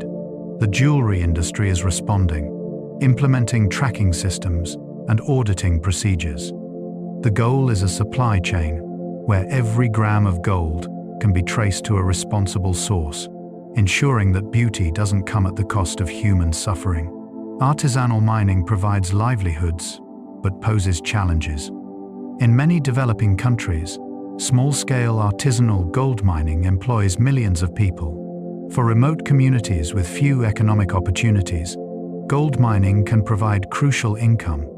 Artisanal miners work with simple tools, panning streams, or digging shallow pits, often recovering just a few grams of gold after long days of labor. However, artisanal mining often lacks safety equipment and environmental protections. Miners may work in dangerous conditions, digging unstable shafts, or using mercury without protective equipment. Child labor is sometimes involved. The mercury used in artisanal mining, which helps amalgamate fine gold particles, is often released into the environment, poisoning water and accumulating in the food chain. Organizations are working to improve artisanal mining. Training programs teach safer techniques and mercury-free methods. Certification programs like Fairmind help artisanal miners access markets and receive fair prices. The goal is to preserve the livelihoods that gold mining provides, while reducing harm to miners and the environment. It's a complex challenge, balancing economic development, environmental protection, and worker safety. Recycling gold reduces environmental impact. Every ounce of recycled gold is an ounce that doesn't require mining. As awareness of mining's environmental cost grows, recycled gold has gained recognition as the most environmentally friendly option. Recycling requires far less energy than mining, and refining new gold produces no mine waste and doesn't disturb landscapes or ecosystems. The technology for recycling gold is well established. Refiners can take old jewelry, electronic scrap, or industrial waste and recover gold with high efficiency. The recovered gold is chemically identical to newly mined gold, indistinguishable in quality or properties. This creates a parallel supply chain where gold continuously cycles through use, recovery, and reuse. Some jewelers now specialize in recycled gold, prominently advertising that their products contain no newly mined material. As consumer awareness grows, this market segment is expanding. The ultimate goal would be a circular economy for gold, where demand is met primarily through recycling rather than mining. Given gold's eternal nature and the substantial amount already in circulation, this goal is achievable for at least a portion of demand. Gold's cultural significance. Gold symbolizes achievement and excellence. Going for gold means striving for the highest achievement. A golden opportunity is one not to be missed. A golden age represents a period of prosperity and accomplishment. Gold has become synonymous with the best, the most valuable, the ultimate achievement. This symbolism extends across cultures and contexts. The Olympic gold medal, despite containing little actual gold, represents the pinnacle of athletic achievement. A gold record certifies exceptional sales. Golden anniversaries mark 50 years of marriage. In each case, gold represents something beyond material value. It represents excellence, endurance, and achievement worthy of the highest recognition. This symbolism works because gold itself embodies these qualities. It's rare and precious, achieved through effort and skill. It's beautiful and desirable. It lasts forever, unchanged by time. These properties make it the perfect metaphor for human achievement. When we describe something as golden, we elevate it to a special category, implying that it possesses lasting value and rare quality. Gold jewelry marks life's important moments. Throughout the world, gold jewelry commemorates important occasions. Engagement rings symbolize commitment, often featuring gold bands and diamond settings. Wedding rings, exchanged during marriage ceremonies, are traditionally gold, representing a bond as eternal as the metal itself. The circular shape symbolizes eternity. The gold symbolizes purity and value. Birth, graduation, retirement, and other milestones are often marked with gold jewelry. Parents give gold to children, a gift that serves as both adornment and investment. In many cultures, women receive gold jewelry as part of their dowry or inheritance, serving as portable wealth and financial security. These pieces carry emotional value far beyond their material worth, connecting generations and commemorating life's journey.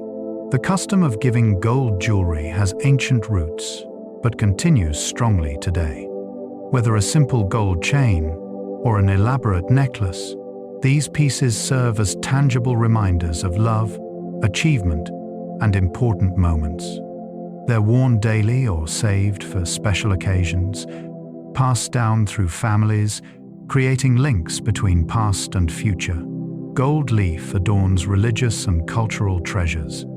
From Buddhist temples with golden spires to Christian icons gleaming with gilded backgrounds, from Islamic calligraphy highlighted in gold to Hindu statues adorned with golden decorations, nearly every religious tradition has used gold to honor the sacred. The golden surfaces catch light, seeming to glow from within, creating an atmosphere of transcendence and divine presence. This use of gold in sacred contexts reflects its symbolic meaning. Gold's incorruptibility represents eternal truth and divine permanence. Its rarity and value make it appropriate for the most important religious objects. Its beauty draws the eye and inspires reverence. Whether covering a temple dome or illuminating a sacred text, gold transforms ordinary spaces and objects into something special, something worthy of devotion. Cultural treasures beyond religion also feature gold. The golden death masks of ancient civilizations, the golden crowns of monarchs, the golden decorations of palaces and monuments, all use gold to signify importance and grandeur. Museums worldwide treasure their gold collections, preserving artifacts that connect us to our ancestors and their values. In gold, the past remains present, undimmed by time. Gold has inspired art across all media. Artists have worked with gold for millennia, but they've also represented gold in painting, sculpture, literature, music, and film. The shimmer of painted gold in Renaissance masterpieces, the golden treasures sought in adventure films, the golden idols of mythology, the golden promises in poetry and song, all testify to gold's powerful presence in human imagination. Gustav Klimt's paintings famously used gold leaf, creating luminous works like The Kiss, where gold becomes part of the composition, surrounding and adorning his figures. James Bond faced the villain Goldfinger and his Golden Girl. Gold Diggers, musicals of the 1930 seconds, featured elaborate golden sets and costumes. Wagner's Das Rheingold explores the corrupting power of the magical golden ring. In all these works, gold represents something beyond itself: desire, corruption, divine beauty, achieved dreams, or lost innocence. Artists use gold as a visual and symbolic element, exploiting its associations and its literal beauty. Whether represented or actually present, gold adds meaning and resonance to artistic expression. Gold in modern technology. Gold is essential in smartphones and computers. Every smartphone contains approximately 50 milligrams of gold, worth just a few dollars at current prices. This gold is found in the circuit boards, connecting wires and contacts. While the amount per device is small, billions of smartphones have been produced, collectively containing hundreds of tons of gold. Why is gold necessary in these devices? Its excellent conductivity ensures signals pass reliably through countless connections. Its corrosion resistance means connections remain reliable throughout the device's life. The thin gold plating on contacts and connectors prevents oxidation that would cause failures. In electronic devices that must work flawlessly for years, gold provides security. Computers contain even more gold, especially older models. Desktop computers might contain a few grams of gold in processors, memory chips, and connectors. Servers and telecommunications equipment contain even more. This has created the urban mining industry, where specialized recyclers recover precious metals from electronic waste, including gold, silver, platinum, and palladium. Space technology relies heavily on gold. Space is an extreme environment. Vacuum, radiation, temperature swings from hundreds of degrees above to hundreds below zero, and no possibility of repair or replacement once launched.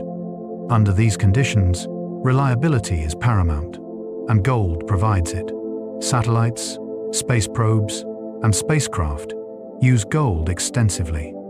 The Hubble Space Telescope and James Webb Space Telescope both use gold-coated mirrors. Mars rovers have gold-plated wiring and electronics. The International Space Station has gold-coated solar panels and gold-plated components throughout. Communications satellites use gold in their circuitry. Even the earliest space missions used gold.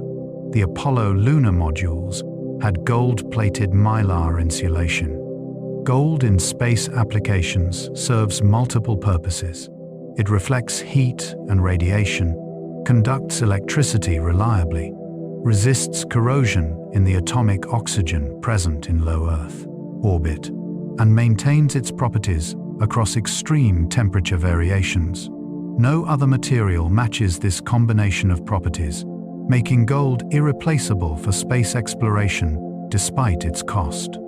Medical devices use gold for biocompatibility. Inside the human body, materials face a harsh environment. Salt water, varying pH, enzymes, and immune system responses.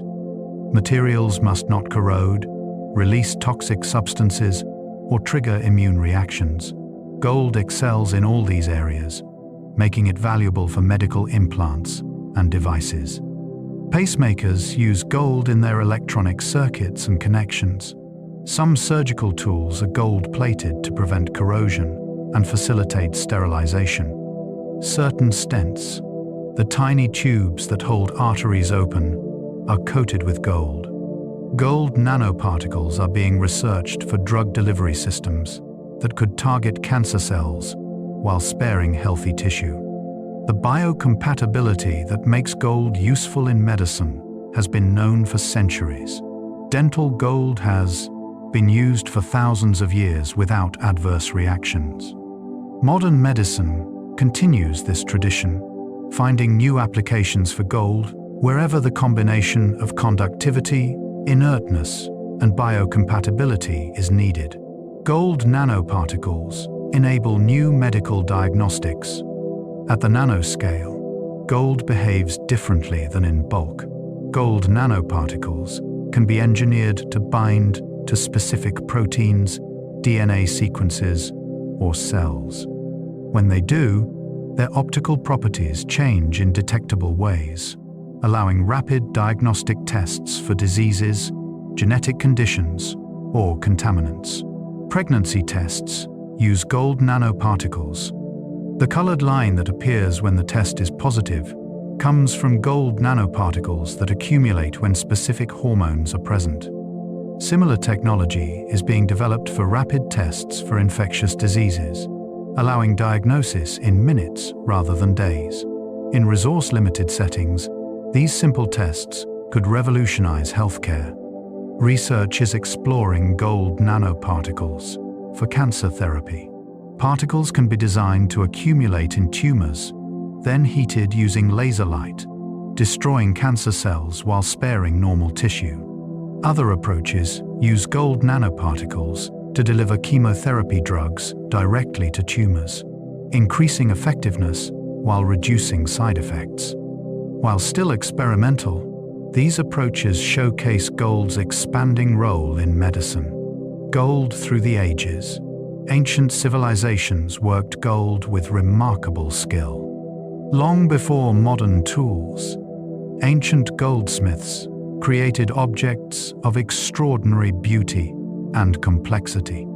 They understood gold's properties and developed techniques that are still used today.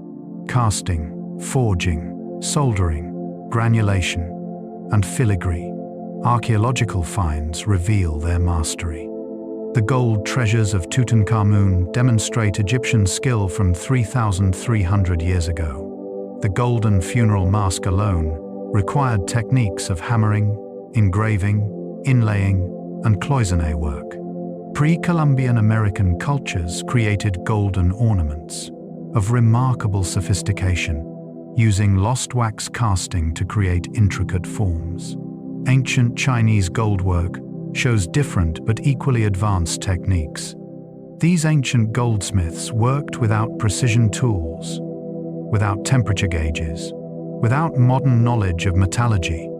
They relied on experience, observation, and inherited knowledge passed from master to apprentice. That they achieved such results speaks to both gold's workability and human skill and creativity. Museums worldwide preserve their work, golden objects that have survived millennia to testify to ancient artistry. Medieval Europe valued gold extremely highly. During the Middle Ages, gold was scarce in Europe. Most existed as coins, jewelry, or church treasures. Alchemists sought to make it, miners searched for it, and artists used it sparingly in illuminated manuscripts and religious art.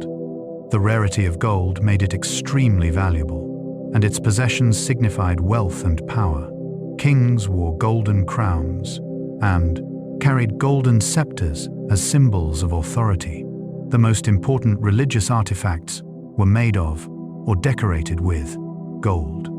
Guilds of goldsmiths were among the most prestigious craft organizations, their members respected for their skill with precious metal. Laws regulated who could work gold and required hallmarks certifying purity. The discovery of the Americas brought floods of gold to Europe. Spanish conquistadors looted Aztec and Inca treasures, and Spanish colonies mined gold extensively. This influx of gold, along with silver, had profound economic effects, contributing to inflation and shifting the balance of power in Europe.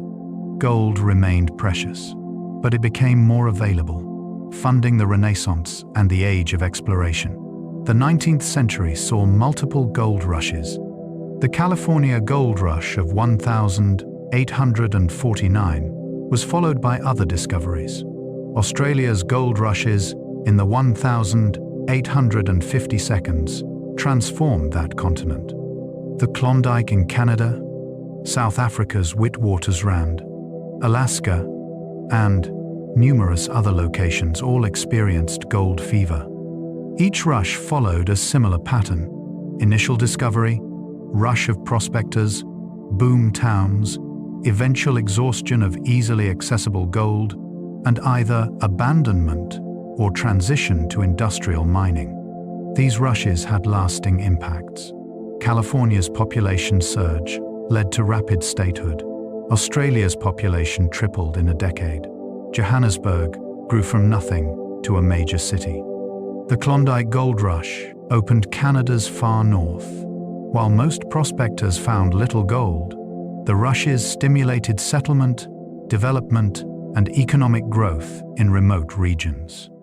The romantic image of the lone prospector with a gold pan comes from these rushes. While the reality was often harsh, the dream of striking it rich remained powerful. Even today, amateur prospectors still search for gold in old mining regions, and television shows celebrate modern gold mining, keeping the gold fever tradition alive. The 20th century industrialized gold mining. By the early 20th century, surface placer gold was largely exhausted. The future belonged to industrial operations that could economically process low-grade ore. Companies developed large-scale mining operations, using heavy equipment to move millions of tons of rock and chemical processes to extract trace amounts of gold. South Africa's deep mines led this transition, eventually reaching depths of over 2 miles. The technology developed there, massive shafts, industrial-scale ventilation and cooling systems, and large processing facilities, became the model for deep mining worldwide. Open-pit mining evolved too, with ever larger excavators and trucks moving unprecedented amounts of material. Environmental and safety regulations shaped 20th century mining. Disasters and pollution prompted reforms. Workers organized for better conditions. Modern mines, especially in developed countries, operate under strict regulations regarding safety, environmental protection, and worker rights. While problems remain, especially in some developing countries, the industry has evolved significantly from the unregulated mining of earlier eras. The future of gold recycling will become increasingly important. As easily accessible gold deposits are depleted, recycling becomes more attractive. The gold in landfills and old electronics represents a significant resource. Urban mining, recovering gold from electronic waste, already recovers dozens of tons annually. As technology improves and gold prices rise, more marginal sources become economical to process. A fully circular gold economy is theoretically possible. If all gold in jewelry, electronics, and other uses were efficiently recycled when no longer needed, new mining could decrease significantly. Given that perhaps 200,000 tons of gold exists in human hands, and annual mine production is about 3,000 tons, recycled gold could theoretically meet much of the demand. Challenges remain. Collection systems for old electronics need improvement. Small amounts of gold in consumer goods make recovery difficult, but technology is advancing, with better separation techniques and more efficient recovery processes. As environmental concerns and resource scarcity grow, the economic and ethical case for recycling gold strengthens. New applications continue emerging. While gold's traditional uses continue, new applications emerge as technology advances. Nanotechnology offers possibilities in medicine, electronics, and materials science. Gold nanoparticles' unique properties enable applications impossible with bulk gold. Research continues into cancer treatment, drug delivery, sensors, and catalysts. Flexible electronics may increase gold use. As electronic devices become more varied, wearable electronics, flexible displays, and embedded sensors may require more gold for reliable connections in challenging form factors. The Internet of Things, with billions of connected devices, could substantially increase gold demand if even a small amount is required in each device. Gold catalysts are being developed for chemical processes. While platinum group metals dominate this field, gold catalysts show promise for specific reactions. Gold's abundance compared to platinum group metals could make it attractive for industrial catalysis if the chemistry proves effective. Research continues in this area, potentially opening new industrial uses for gold. Asteroid mining might someday provide gold. Some asteroids are thought to contain significant precious metal deposits. In the distant future, mining asteroids could provide resources without terrestrial environmental impact. Several companies have been founded to pursue this vision, though significant technical and economic challenges remain. Near-Earth asteroids are especially interesting because they require less energy to reach. Some may be remnants of destroyed planetesimals that differentiated like Earth, concentrating heavy metals, including gold, in their cores before being shattered. Missions are planned to study asteroids and test mining concepts, though actual commercial production remains decades away at minimum. If asteroid mining becomes practical, it could dramatically change gold economics.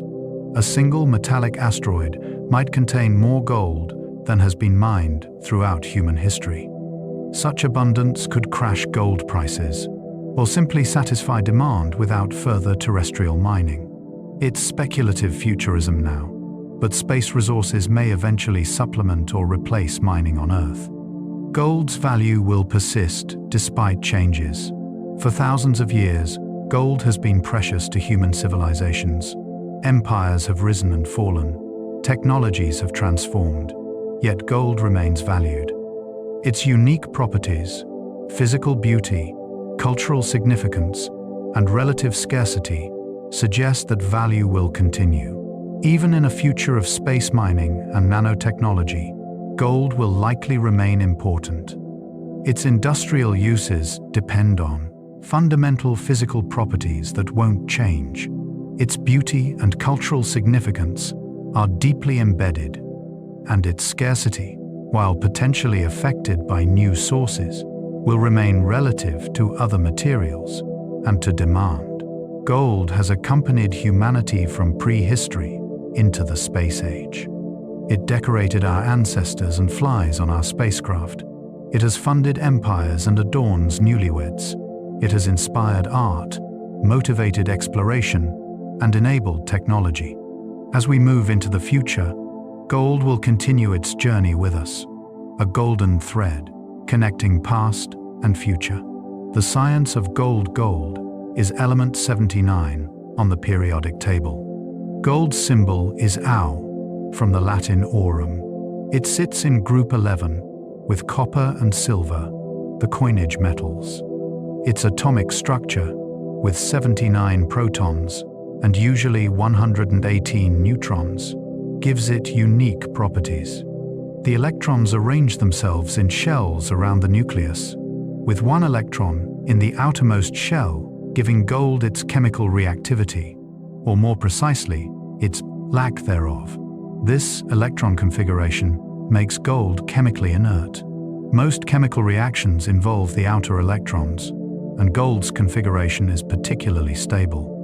Few substances can react with gold under normal conditions. Aqua regia, a mixture of nitric and hydrochloric acids, is one of the few substances that can dissolve gold. This chemical stability is why gold artifacts survive thousands of years unchanged. Gold has one stable isotope, gold 197. Other isotopes of gold have been created in laboratories, but they're radioactive and decay quickly. The stability of gold 197 is fortunate, allowing gold to exist permanently without radiating or transforming into other elements. This stability, both nuclear and chemical, is central to gold's usefulness and value. Gold is surprisingly soft for a metal. On the Mohs hardness scale, pure gold rates only 2.5 to 3, softer than fingernail. This softness is somewhat unusual for a metal, and stems from how gold atoms bond. Metallic bonds in gold are strong enough to hold the atoms together, but allow them to slide past each other relatively easily, giving gold its malleability and ductility. This softness is both advantage and disadvantage. It makes gold easy to work, allowing intricate shaping and forming. Ancient goldsmiths could create complex objects with simple tools, but it also means pure gold is impractical for items that must withstand wear. Hence the development of gold alloys, mixing gold with harder metals to create more durable materials while retaining gold's appearance and essential properties. Gold's density is 19.3 grams per cubic centimeter. This makes gold one of the heaviest common materials. A cubic foot of gold weighs over 1,200 pounds. This density contributes to gold's value in a practical way. Significant wealth can be stored in a small space. $1 million in gold at current prices weighs about 35 pounds and fits in a shoebox. Density also helps concentrate gold naturally. When gold erodes from its source and enters streams, the heavy particles settle quickly, while lighter materials wash away. Over time, this natural sorting concentrates gold in specific locations, creating placer deposits that early prospectors could work with simple tools. Gold's density is both a physical property and a geological advantage. Gold melts at 1,064 degrees Celsius. This relatively accessible melting point allowed ancient peoples to work with gold. They could achieve this temperature with charcoal furnaces and bellows. Once molten, gold can be cast into molds, creating complex shapes impossible to achieve by hammering. The lost wax casting technique, used since ancient times, involves creating a wax model, surrounding it with clay, melting out the wax, and pouring molten gold into the cavity. Gold's boiling point is much higher, 2,856 degrees Celsius, well beyond what's needed for normal metalworking. But this high boiling point matters in modern applications. In vacuum deposition, gold is heated in a vacuum chamber until atoms evaporate from the surface. These atoms travel in straight lines and coat surfaces, creating the ultra-thin gold films used in electronics and optics. The high boiling point ensures only surface atoms evaporate, allowing precise control. Gold doesn't react with oxygen. Unlike iron, which rusts, or aluminum, which forms an oxide layer, gold doesn't react with oxygen under normal conditions. You can heat gold in air without tarnishing it. You can expose it to pure oxygen without effect. This is unusual for metals and contributes to gold's eternal shine. This non-reactivity extends to most substances. Gold doesn't dissolve in individual acids, only in aqua regia or other special mixtures. It doesn't react with bases. It doesn't react with most organic substances. This chemical inertness means gold can exist in virtually any environment without changing. Whether buried in soil, submerged in seawater, or sitting in air, gold remains gold. The few substances that do react with gold require special circumstances, strong oxidizers in concentrated form, or specific combinations of chemicals. This resistance to chemical attack is central to gold's value in harsh environments. From the human body to outer space to industrial processes, gold's sensory qualities. Gold has a distinctive color. Among metals, gold's warm yellow color is unique. Silver metals like aluminum, platinum, and steel have a cool, bluish-white appearance. Copper is reddish. But gold glows with a rich yellow that's instantly recognizable. As mentioned earlier, this color results from relativistic effects on gold's electrons, making gold not just unique chemically, but visually distinctive. The color of gold alloys varies with composition. As copper content increases, gold becomes redder, creating rose gold. As silver content increases, it becomes paler, eventually creating green gold or white gold. These color variations allow jewelers and artisans to create visual effects, combining different gold alloys in single pieces for contrast and interest. Lighting affects gold's appearance. In candlelight or firelight, gold glows warmly, seeming almost alive. In bright sunlight, it dazzles, reflecting light intensely. Under fluorescent lighting, it appears cooler. Throughout history, people have positioned gold objects where light would enhance their beauty. Temple ceilings, catching morning sun. Candle-lit shrines, where golden surfaces shimmer. Jewelry worn where it catches admiring eyes. Gold has virtually no smell or taste. Unlike copper or iron, which have distinctive metallic tastes and smells, gold is essentially neutral. This absence of taste makes it safe for use in food as edible gold leaf, and explains why gold dental work doesn't create unpleasant sensations. The inertness that prevents chemical reactions also prevents sensory impact. This neutrality extends to other senses.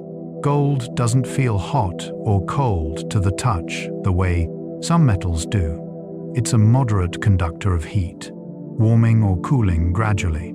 It doesn't have an obvious texture beyond smoothness or whatever surface treatment has been applied. Gold is experienced primarily through vision. Its golden color and brilliant shine the dominant sensory aspects. Gold sounds distinctive when struck.